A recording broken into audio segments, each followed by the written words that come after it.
El sol de mediodía golpeaba sin piedad las piedras del fuerte de San Carlos cuando el grito atravesó el patio de armas como un latigazo. ¡Fuera de aquí, viejo inútil! Su época ya pasó y sus métodos primitivos no tienen lugar en mi batería. El capitán Rodrigo Mendoza, ingeniero militar recién graduado de la Academia de Chapultepec, señalaba con desprecio hacia la puerta mientras sus ojos ardían de furia. A sus 26 años representaba la nueva generación, uniformes impecables, manuales franceses bajo el brazo y una arrogancia que hacía temblar hasta las piedras centenarias del fuerte. Frente a él, con la espalda encorvada por décadas de servicio y las manos manchadas de grasa, el sargento Vicente Herrera sostenía una herramienta que parecía sacada de otro siglo, una llave de hierro forjada a mano.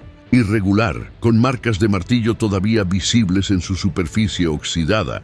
Sus 62 años pesaban en cada arruga de su rostro curtido por el sol y la pólvora. Capitán, con el debido respeto, ese cañón tiene un problema que los manuales no. ¡Silencio! La voz de Mendoza cortó el aire. ¿Qué puede saber usted de cañones modernos? Usted, que pasó toda su vida limpiando balas y engrasando ruedas. El modelo 1825 es tecnología francesa de última generación. Requiere precisión científica, no, señaló la llave con asco. Chatarra de herrería campesina. 2 soldados jóvenes se acercaron para escoltar al veterano fuera del área. Herrera bajó la mirada, guardó su llave en el bolsillo de su chaqueta raída y comenzó a caminar hacia la salida con la dignidad silenciosa de quien ha aprendido que algunas batallas no se ganan con palabras. Detrás de él, el cañón de campaña modelo 1825 permanecía inmóvil, su mecanismo de elevación bloqueado en una posición imposible, mientras 4 ingenieros sudaban bajo el sol intentando diagnosticar una falla que amenazaba con destruir la defensa del fuerte. A menos de 5 kilómetros, las tropas realistas avanzaban para recuperar el territorio que México había ganado con sangre apenas 5 años atrás. El reloj marcaba las 2 de la tarde. Según los exploradores, el ataque comenzaría antes del anochecer, pero para entender la fuerza que este hombre necesitó tener en ese momento, y para comprender por qué esa llave oxidada era más valiosa que todos los diplomas del capitán Mendoza, necesitamos volver al punto en que todo comenzó, pero antes de sumergirnos en esta historia de honor y humildad, si tú, al igual que nosotros, crees que el verdadero heroísmo no grita su nombre, sino que trabaja en silencio, ayúdanos a honrar a estos veteranos olvidados. Déjanos en los comentarios de qué país nos estás viendo y suscríbete al canal. El silencio de un héroe para que más personas puedan conocer nuestra misión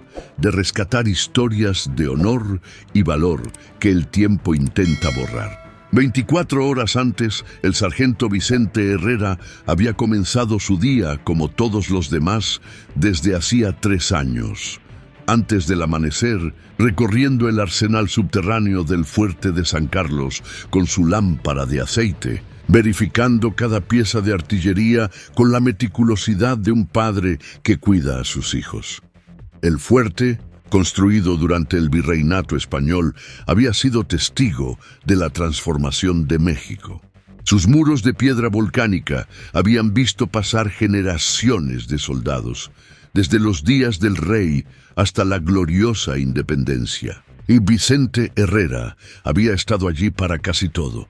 Había llegado al fuerte en 1808, un muchacho de 17 años con manos fuertes y oídos excepcionales. Mientras otros soldados aspiraban a la infantería o la caballería, Vicente encontró su vocación en el rugido del bronce y el silbido de la pólvora. Los viejos maestros artilleros españoles, reconociendo su talento innato, lo tomaron bajo su tutela. «El cañón habla, muchacho», le había dicho el maestro artillero Sebastián, «pero habla en un lenguaje que pocos pueden escuchar. Cada pieza tiene su voz, su temperamento, sus secretos. Los libros te enseñan la teoría, pero solo tus manos y tus oídos te enseñarán la verdad». Vicente aprendió ese lenguaje. Aprendió a distinguir el sonido de una fisura interna del eco normal del disparo. Aprendió a sentir, con solo tocar el metal, si la temperatura de fundición había sido la correcta. Aprendió a forjar herramientas específicas para cada problema, porque cada cañón era único, con sus propias imperfecciones y virtudes. Cuando estalló la Guerra de Independencia en 1810, Vicente ya era artillero de primera clase. Participó en 17 batallas mayores. Fue él quien mantuvo funcionando los cañones durante el terrible sitio de Cuautla en 1812, cuando las municiones escaseaban y cada disparo tenía que contar. Fue él quien desarrolló el método de reparación de emergencia durante el cerco de Puebla en 1821. Cuando una bala enemiga dañó el mecanismo de elevación del cañón principal y todos pensaban que estaban perdidos. Esa noche, mientras las tropas realistas preparaban el asalto final, Vicente desapareció en su pequeño taller con un trozo de hierro y su martillo. Trabajó durante 8 horas seguidas, forjando a mano una llave especial que pudiera acceder al mecanismo interno dañado sin desmontar toda la pieza. Cuando salió al amanecer, con las manos sangrantes y la cara negra de hollín, tenía en sus manos la herramienta que salvaría a más de 300 hombres. El cañón disparó. Puebla resistió. México ganó su libertad, pero eso fue hace 5 años. Ahora, en 1826, México era una nación independiente que miraba hacia el futuro, no hacia el pasado. Los viejos artilleros habían sido reemplazados por ingenieros jóvenes educados en Europa. Los métodos tradicionales fueron catalogados como obsoletos. Los veteranos, como Vicente, fueron trasladados discretamente a labores de mantenimiento. Ya no eres necesario en la línea de fuego. Herrera, le había dicho el coronel Santibáñez 6 meses atrás, con una mezcla de pena y pragmatismo. Los nuevos cañones requieren especialistas con educación formal. Tu servicio ha sido notable, pero los tiempos cambian. Vicente aceptó su nueva posición sin quejarse. Al fin y al cabo, seguía cerca de sus cañones. Podía cuidarlos, hablarles en silencio mientras los limpiaba, verificar que los jóvenes ingenieros no los maltrataran con su exceso de confianza. Esa mañana de agosto de 1826, mientras realizaba su inspección rutinaria, Vicente se detuvo frente al nuevo orgullo del arsenal, el cañón de campaña modelo 1825, fabricado en Francia por la fundición Bourgeois et Fils. Representaba lo último en tecnología militar. Más ligero, más preciso, con un sistema de elevación revolucionario que, según los manuales, eliminaba la necesidad de ajustes artesanales. Vicente colocó su mano sobre el bronce frío y cerró los ojos. Escuchó. Algo estaba mal. Era un sonido casi imperceptible, un eco sordo en el interior del mecanismo de elevación, como una grieta que aún no se había abierto del todo, pero que esperaba el momento exacto para convertirse en una catástrofe. Hay un problema de fundición, murmuró para sí mismo, en el eje interno. Probablemente una burbuja de aire que se formó durante el enfriamiento. Cuando se aplique presión bajo carga, se dirigió al despacho del capitán Mendoza. Era su deber informar. La puerta estaba abierta. Mendoza revisaba planos con otros 2 ingenieros jóvenes, todos recién llegados de la Ciudad de México. Capitán, disculpe la interrupción. Vicente habló desde el umbral, quitándose el sombrero. Es sobre el modelo 1825. Creo que hay un defecto interno en el... ¿Cree? Mendoza levantó la vista con una ceja arqueada. Sargento Herrera, ¿ha leído usted las especificaciones técnicas del modelo 1825? ¿Conoce el proceso de fundición por molde de arena que utiliza la casa Bourgeois? ¿Ha estudiado los principios de ingeniería mecánica aplicados en su sistema de elevación? No, señor, pero he escuchado el... Exactamente. No ha estudiado nada. Mendoza volvió a sus planos con desdén. El modelo 1825 pasó todas las pruebas de calidad en Francia y todas las inspecciones aquí. Si hubiera algún defecto, nuestros instrumentos de precisión lo habrían detectado. Lo que usted cree escuchar son probablemente ecos normales de la cámara de pólvora. No me haga perder el tiempo con supersticiones de veteranos. Los otros dos ingenieros sonrieron discretamente. Vicente apretó su sombrero entre las manos. Señor, con todo respeto, los instrumentos no siempre detectan. Retírese, Herrera. Y la próxima vez, límitese a sus funciones de limpieza. Los diagnósticos técnicos son para quienes tenemos la educación necesaria. Vicente salió en silencio. En su bolsillo llevaba la vieja llave forjada. La había traído esa mañana porque algo le decía que la necesitaría pronto. Ojalá estuviera equivocado. A las 10 de la mañana del día siguiente, los exploradores regresaron al galope con noticias que helaron la sangre del fuerte entero. Tropas realistas, 2 batallones completos, avanzan desde el norte con artillería pesada. El coronel Santibáñez ordenó preparación inmediata de defensa.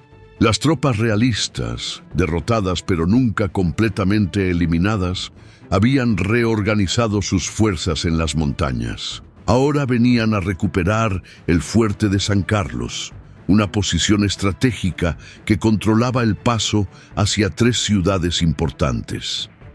El capitán Mendoza recibió la orden de preparar todas las baterías. Su momento había llegado. Era su primera batalla real, su oportunidad de demostrar que la educación moderna superaba la experiencia bruta de los viejos tiempos. «Tripulación al modelo 1825», gritó con voz firme.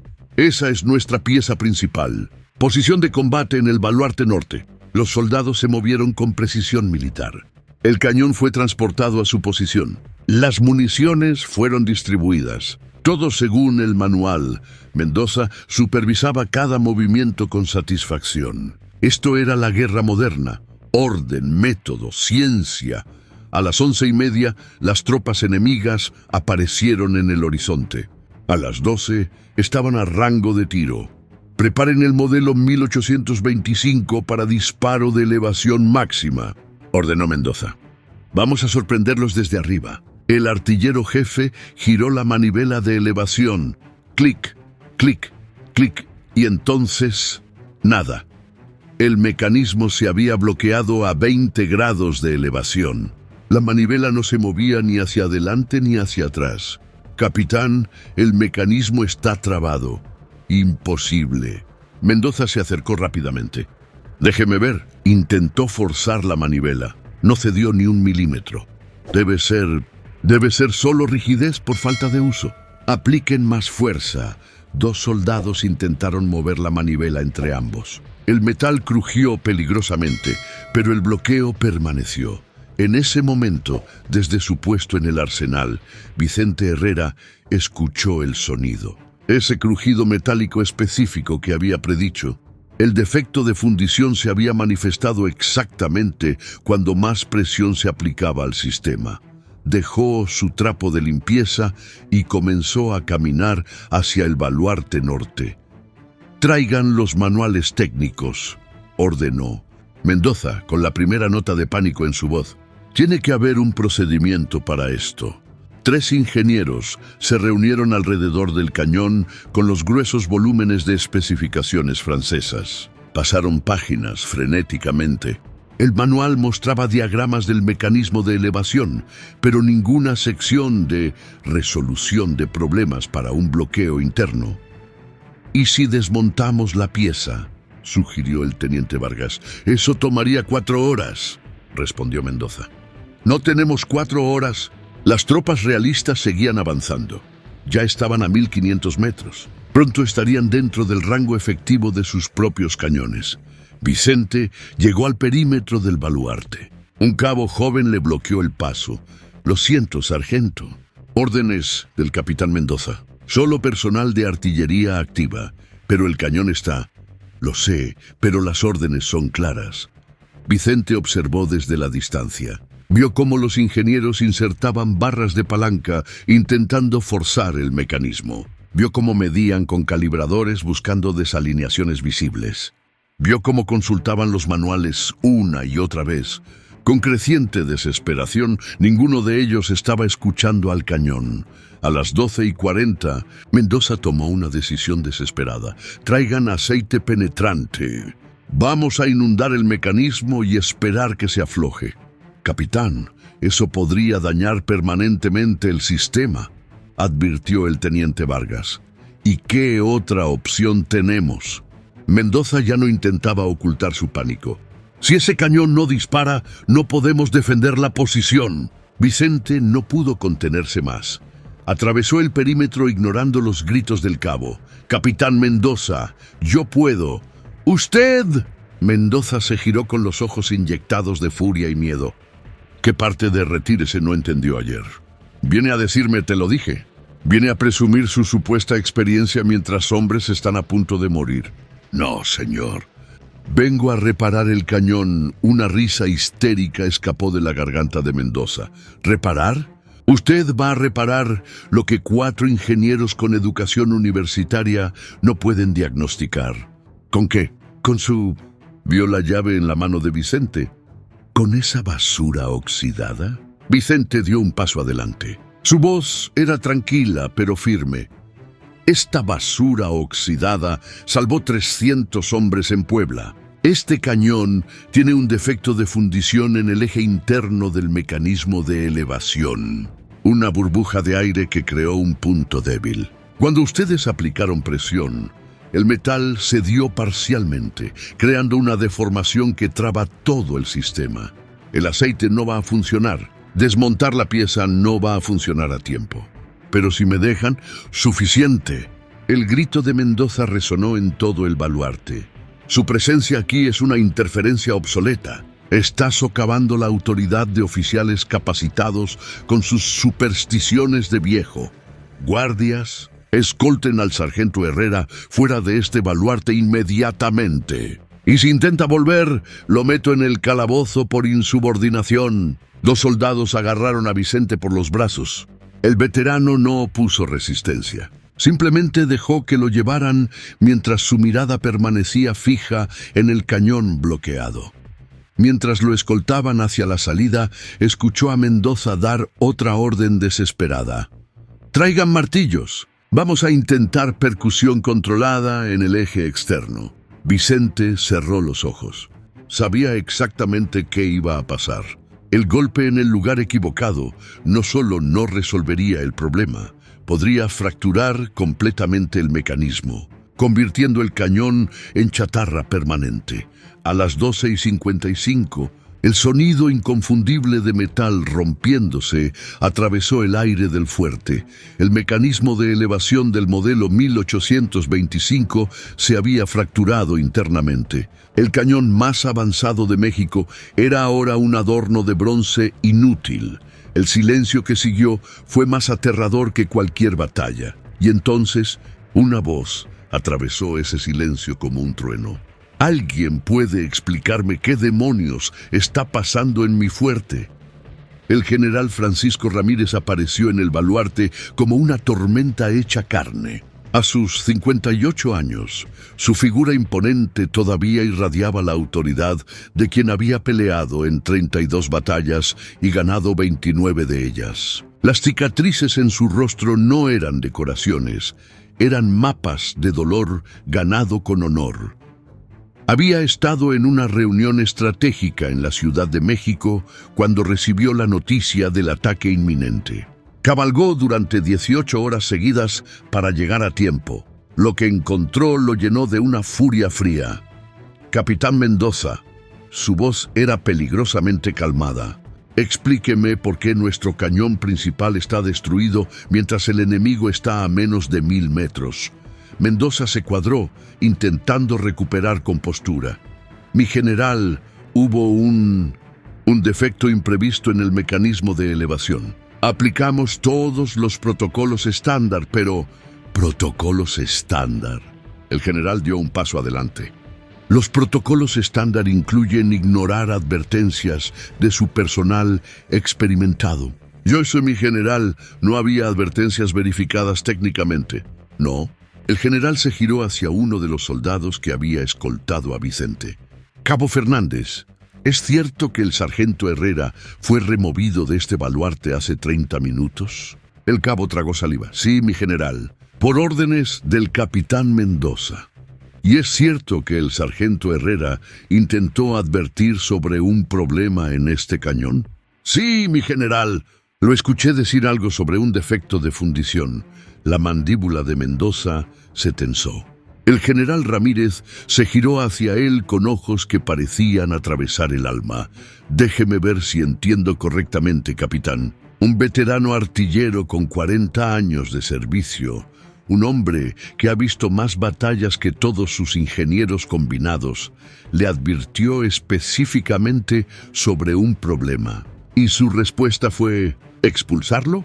«Mi general, con todo respeto, el sargento Herrera no tiene formación técnica formal. No puede diagnosticar. ¡Suficiente!». El grito del general Ramírez hizo temblar las piedras del baluarte. Todos los presentes se quedaron congelados. El general respiró profundamente, controlando su rabia. Cuando habló de nuevo, su voz había bajado a un susurro mortal. «Cabo Fernández, traiga al sargento Vicente Herrera». Ahora, 3 minutos después, Vicente subía las escaleras del baluarte por segunda vez. Su paso era lento, cansado, como si cada escalón pesara toneladas. Los guardias que lo habían expulsado ahora lo escoltaban con respeto nervioso. Cuando llegó arriba, el general Ramírez estaba de espaldas, mirando hacia las tropas enemigas que seguían avanzando. Sin girarse, habló. «Sargento Herrera, acérquese». Vicente caminó hasta estar a 2 metros del general. Se cuadró militarmente.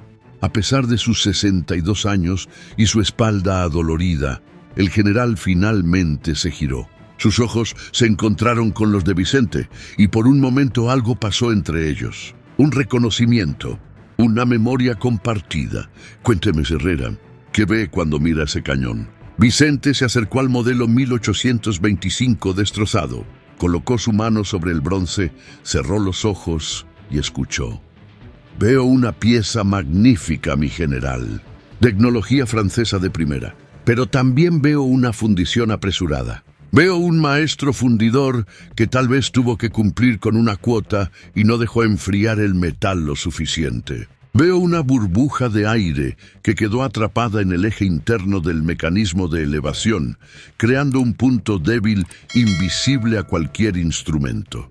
Veo un problema que solo se manifestaría bajo presión máxima, exactamente cuando más se necesitara el cañón». Abrió los ojos y miró al general. «Veo lo mismo que vi en Puebla en 1821, mi general. Cuando usted era coronel y yo logré reparar el cañón principal con esta llave, el silencio fue absoluto». Todos los ojos se movieron entre Vicente y el general. El general Ramírez sonrió. Era una sonrisa triste, cargada de memoria. Puebla. Mayo de 1821. El sitio del fuerte de Loreto. Su voz se volvió distante, narrativa. Llevábamos 3 semanas resistiendo el ataque realista. Estábamos diezmados, muertos de hambre. El único cañón que nos mantenía vivos recibió un impacto directo que destruyó su mecanismo de elevación. Los ingenieros dijeron que era irreparable sin un taller completo. Nos dieron 6 horas de vida. El general se acercó a Vicente, parándose frente a él.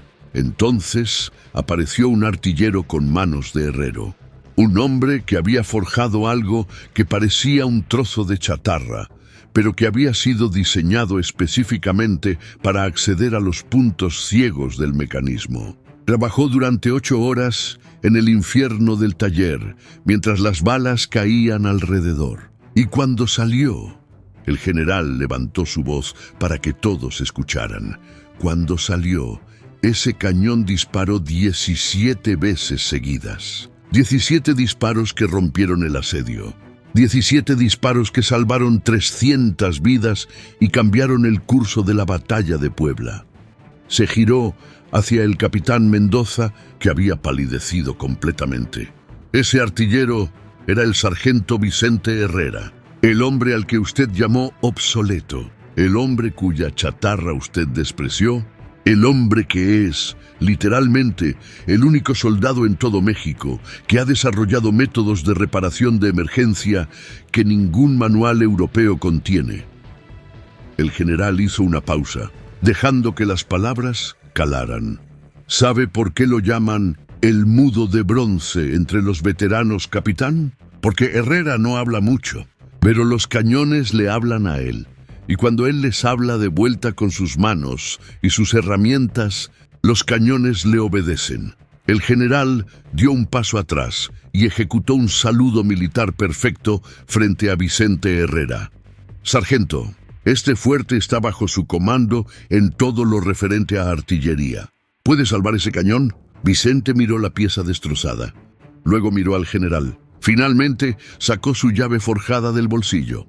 El mecanismo de elevación está fracturado, mi general, pero puedo hacer un bypass del sistema dañado y crear un punto de articulación manual. No será preciso como el original, pero funcionará lo suficiente para defender el fuerte.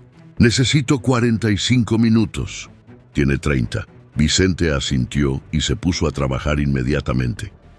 Lo que sucedió en los siguientes 30 minutos fue una clase magistral de artillería que ninguna academia podría enseñar. Vicente no pidió manuales, no consultó diagramas. Sus manos se movieron sobre el metal con la precisión de un cirujano y la intuición de un artista. La llave forjada, que había sido objeto de burla horas antes, ahora era observada con reverencia silenciosa por todos los presentes. Primero, Vicente desconectó completamente el sistema de elevación dañado, algo que los manuales decían que era imposible sin desmontar toda la pieza. Utilizó su llave en ángulos que ningún ingeniero había considerado, accediendo a tornillos ocultos que ni siquiera aparecían en los planos oficiales. Luego, con un trozo de cadena y 2 ganchos del arsenal, creó un sistema de poleas provisional que permitía elevar el cañón manualmente desde el exterior. No era elegante, no era tecnológicamente avanzado, pero funcionaba. El capitán Mendoza observaba en silencio con la cara roja de vergüenza. Los otros ingenieros tomaban notas frenéticamente, documentando cada movimiento de las manos expertas del veterano. A los 28 minutos, Vicente se incorporó. «Listo, mi general. El sistema manual le dará un rango de elevación de 10 a 40 grados. No es perfecto, pero es suficiente para la distancia actual del enemigo». El general Ramírez inspeccionó el trabajo. Era tosco, improvisado, pero ingenioso. Las poleas distribuían el peso perfectamente. El eje de rotación estaba sólido. «Excelente trabajo, Herrera». Se giró hacia el capitán Mendoza. «Capitán, usted tiene ahora la oportunidad de hacer lo que debió hacer desde el principio, escuchar y aprender». Mendoza se cuadró, con lágrimas de humillación en los ojos. «Sí, mi general, tripulación en posición de combate. Herrera, tome el comando de la pieza». Vicente se colocó detrás del cañón. Los artilleros jóvenes se apresuraron a sus posiciones, ahora tratándolo con un respeto casi místico. Las tropas realistas estaban a 800 metros. Era el momento. «Eleven a 25 grados», ordenó Vicente con voz calmada. 2 soldados tiraron de las poleas. El cañón subió suavemente. «Carguen con munición estándar. No sobrecarguen la pólvora. Esta pieza está debilitada y cualquier exceso podría fracturarla completamente». Los procedimientos se ejecutaron con precisión. Vicente se acercó al cañón, colocó su oído contra el metal, escuchó y asintió satisfecho. «Fuego». El trueno del disparo sacudió el baluarte. La bola de cañón surcó el aire en una parábola perfecta y cayó exactamente 50 metros delante de la línea enemiga. Un tiro de advertencia, un mensaje: «Estamos listos». Las tropas realistas se detuvieron en seco. Habían contado con que el fuerte estuviera indefenso. Ver el cañón principal disparando cambió todo el cálculo estratégico. Segundo disparo. Ajusten 3 grados a la izquierda. Aumenten la carga en un 10%.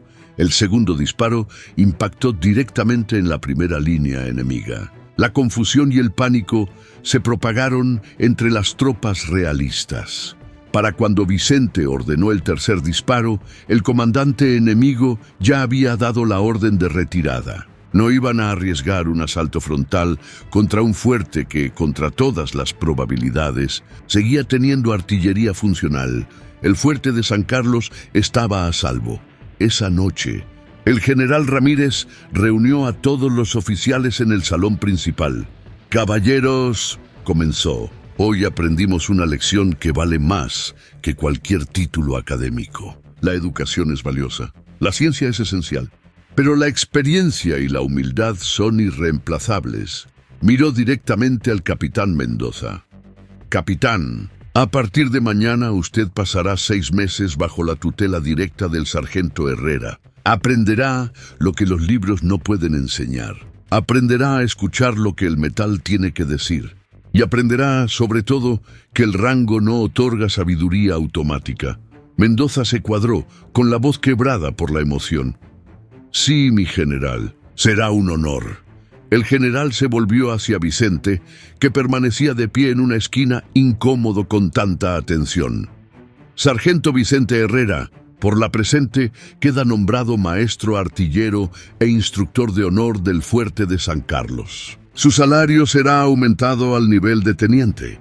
Su autoridad en todo lo referente a artillería estará por encima de cualquier ingeniero, sin importar su rango o educación. Y su taller será equipado con todo lo que necesite para continuar desarrollando sus métodos». Vicente bajó la mirada, abrumado. «Mi general, yo solo hice mi trabajo. No es lo que usted necesita, Herrera, es lo que México necesita». El general se acercó y colocó una mano en el hombro del veterano. «Estamos construyendo una nación nueva, y esa nación necesita tanto la ciencia moderna como la sabiduría antigua. Necesita jóvenes con educación y veteranos con experiencia. Necesita que ambos aprendan a respetarse mutuamente». El general alzó su copa. «Por el sargento Herrera, el único hombre capaz de usar la máquina cuando la máquina se niega a ser usada». Todos los presentes levantaron sus copas. Incluso el capitán Mendoza, con lágrimas ahora de respeto en lugar de humillación, brindó con convicción. Los meses siguientes transformaron el fuerte de San Carlos de maneras que nadie había anticipado. El capitán Mendoza, fiel a su palabra, pasó cada día en el taller de Vicente. Al principio fue doloroso. Cada lección era un recordatorio de su arrogancia previa. Cada herramienta forjada a mano era un testimonio de su ceguera. Pero Mendoza no era estúpido, solo había sido arrogante. Y tenía hambre de conocimiento real. «¿Por qué forja usted mismo estas herramientas, maestro Herrera?», preguntó una tarde observando a Vicente trabajar el metal al rojo vivo. «¿Por qué no simplemente pedir que las fabriquen según especificaciones?». Vicente detuvo su martillo y miró al joven capitán. «Porque cada cañón es único, Rodrigo». Había comenzado a usar su nombre de pila después de 2 meses. «Los franceses fabrican 1000 cañones idénticos, pero el metal es un ser vivo. 2 piezas del mismo molde pueden tener temperamentos completamente diferentes. Uno puede ser rígido, otro flexible. Uno puede tener una voz aguda, otro grave. Si usas la misma herramienta para todos, estás tratando a soldados únicos como si fueran máquinas intercambiables». Mendoza tomaba notas frenéticamente, pero Vicente le detuvo la mano. «Esto no se aprende escribiendo, muchacho. Se aprende sintiendo. Toma este martillo. Forja tu propia herramienta. Hazla específicamente para el cañón número 3, ese que siempre vibra diferente después de disparar. Hazla con tus manos y así entenderás lo que trato de enseñarte». Fueron meses de transformación. Mendoza aprendió a escuchar. Aprendió a tocar el metal con respeto en lugar de con dominación. Aprendió que un veterano silencioso con manos callosas podía ser tan valioso como cualquier profesor universitario. Y Vicente, por su parte, aprendió algo igual de importante. Los jóvenes ingenieros tenían conocimientos que él nunca había considerado. Mendoza le enseñó matemáticas de trayectoria que hacían los cálculos mucho más precisos. Le mostró nuevos métodos de tratamiento térmico del metal descubiertos en Europa. Le explicó teorías de resonancia que daban nombre científico, a lo que Vicente siempre había llamado la voz del cañón. La combinación de experiencia ancestral y ciencia moderna creó algo extraordinario. Juntos desarrollaron un manual nuevo, Principios Integrados de Artillería Mexicana. Era una fusión única de diagramas técnicos y sabiduría práctica, de ecuaciones precisas y técnicas de forja artesanal. Cada capítulo era coescrito. Mendoza proporcionaba la teoría, Vicente la aplicación. El manual se convirtió en texto oficial en todas las academias militares de México. Por primera vez en la historia, un documento militar daba el mismo peso a la educación formal y a la experiencia de campo. 3 años después, en 1829, cuando una nueva amenaza apareció en el horizonte mexicano, el fuerte de San Carlos estaba preparado de una manera que ningún otro fortín en América podía igualar.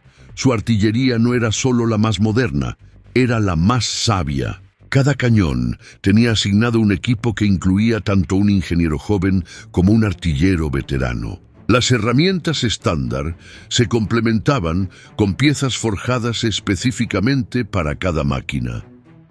El propio capitán Mendoza, ahora mayor Mendoza, comandaba la batería principal con un respeto por sus veteranos que era legendario en todo el ejército mexicano. Y Vicente Herrera, a sus 65 años, seguía en su taller todas las mañanas antes del amanecer, forjando herramientas y escuchando las voces del bronce.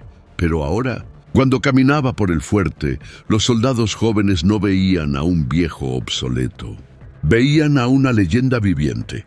Lo saludaban con reverencia genuina. Le pedían consejo con humildad. Aprendían de él con gratitud. En las noches, cuando el trabajo del día terminaba, Vicente a veces se sentaba en el baluarte norte, mirando el horizonte donde alguna vez avanzaron tropas enemigas. Su vieja llave forjada descansaba en su bolsillo como siempre. Ya no era solo una herramienta, era un símbolo de que el verdadero poder no viene de los títulos o los diplomas, sino de la combinación de conocimiento y humildad.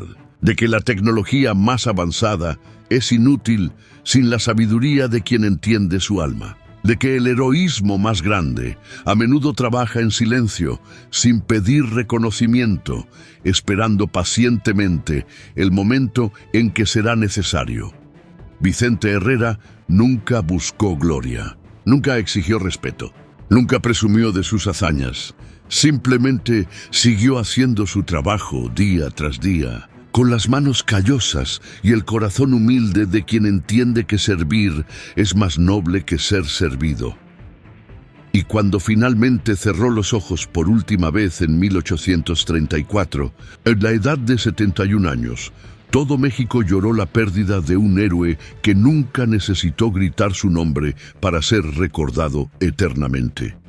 La llave forjada de Vicente Herrera se conserva hoy en el Museo Nacional de Historia de México, en una vitrina especial con una placa que dice: con esta herramienta simple, forjada por manos humildes, se salvaron innumerables vidas y se defendió la dignidad de una nación. Que nos recuerde siempre que la verdadera grandeza no necesita anunciar su llegada. Simplemente aparece cuando es necesaria. Trabaja en silencio y deja un legado que trasciende generaciones. El Manual de Principios Integrados de Artillería Mexicana, coescrito por Herrera y Mendoza, se siguió utilizando hasta 1890 y muchos de sus principios se incorporaron en los programas militares modernos.